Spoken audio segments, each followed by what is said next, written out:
पिछले 2 दिन से हम आपको बता रहे थे एक भारतीय जो यमन में थी जिसे सजाए मौत दे दी गई थी और 16 जुलाई यानी कि कल उसे फांसी दी जानी थी। लेकिन उससे पहले एक राहत की खबर आई है कि सांस की आस जगी है कि निमिषा की फांसी टल गई है। बड़ी खबर यह अब कल निमिषा को फांसी नहीं होगी। निमिषा भारतीय नर्स का काम कर रही थी यमन में और वहां एक हत्या के मामले में सजाए मौत हुई थी। अगली तस्वीर देखिए, हत्या पार्टनर की पार्टनर ने उसका पासपोर्ट रख लिया था, परेशान कर रहा था तो इंजेक्शन दिया बेहोशी का जिससे पासपोर्ट ले सके और ओवरडोज हो गया दवा जिससे इसकी मौत हो गई। उसके बाद निमिषा पर हत्या का आरोप लगा और उसे सजाए मौत हुई। अब आइए आपको बताऊं कि आखिर यह खबर कैसे आई कि निमिषा की फांसी की सजा टल गई है। कल हमने आपको बताया था कि सुप्रीम कोर्ट में इस मामले पर सुनवाई हुई थी। दिल्ली की सुप्रीम कोर्ट सर्वोच्च अदालत में सुनवाई हुई। सरकार ने कहा हमारे पास विकल्प कम बचे हैं। निमिषा प्रिया को फिलहाल जीवन दान मिल गया है। यमन सरकार ने कल फांसी नहीं देने का फैसला किया, उसकी सजाए मौत फिलहाल टाल दी गई है।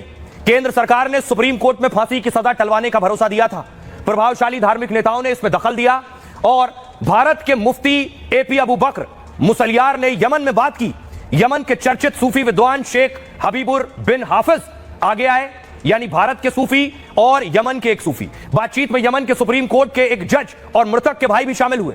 पहली बार है जब पीड़ित परिवार का कोई करीबी सदस्य बातचीत में शामिल हुआ है, इसलिए निमिषा और पीड़ित परिवार के बीच ब्लड मनी एग्रीमेंट की संभावना बढ़ गई है। यह बातचीत शरिया कानून के तहत हो रही है जिसमें ब्लड मनी का साफ साफ जिक्र है। अब देखिए जरा ये फांसी कैसे टली है, कौन से वो 2 बड़े चेहरे हैं जिनका दावा किया जा रहा है जिनकी बातचीत के बाद ये फांसी टली है। ये तस्वीर आप देख रहे हैं, पहली तस्वीर भारतीय सूफी अबू बकर मुसलियार और दूसरी तस्वीर आप देख रहे हैं अल हबीब बिन हाफिज की तस्वीर। ये 2 चेहरे जिन्हें आप देख रहे हैं इनकी वजह से फांसी टली है। इन्होंने आपस में बात की है, यानी धर्मगुरुओं ने बात की आपस में और उसके बाद फांसी जो 16 जुलाई को होनी थी वो टाली गई है। देखिए दोनों हैं कौन। सबसे पहले देखिए भारतीय धर्मगुरु अबू बकर मुसलियार, भारत की तरफ से अबू बकर साहब शामिल हुए इस बातचीत में। मुसलियार भारत के कंथापुरम के ग्रैंड मुफ्ती माने जाते हैं। केरल के अबू बकर मुसलियार सूफी परंपरा को मानने वाले हैं। 1978 में केरल के कोझिकोड में जामिया मरकज की स्थापना की थी इन्होंने। ऑल इंडिया सुन्नी जमीयतुल उलमा के महासचिव भी हैं। 2009 से 2020 तक द मुस्लिम 500 में शुमार रहे हैं। इन्होंने फोन लगाया इन्हें। ये हैं सूफी विद्वान शेख हबीब उमर यमन के, और यमन की तरफ से सूफी विद्वान शेख हबीब सामने आए जिन्हें अल हबीब बिन सलीम बिन हाफिज के नाम से भी जानते हैं। सूफी विद्वान शेख हबीब उमर भी सूफी परंपरा को मानने वाले हैं। 1993 में इस्लामी शिक्षण संस्था दार अल मुस्तफा की इन्होंने स्थापना की थी। दुनिया भर के मुस्लिम छात्र इस संस्था में पढ़ने के लिए आते हैं और 2009 से टॉप 50 मुसलमानों की लिस्ट में भी ये शामिल रहे हैं। अब फांसी टल गई है, फांसी पूरी तरह से रुकी नहीं है, फांसी सिर्फ टली है।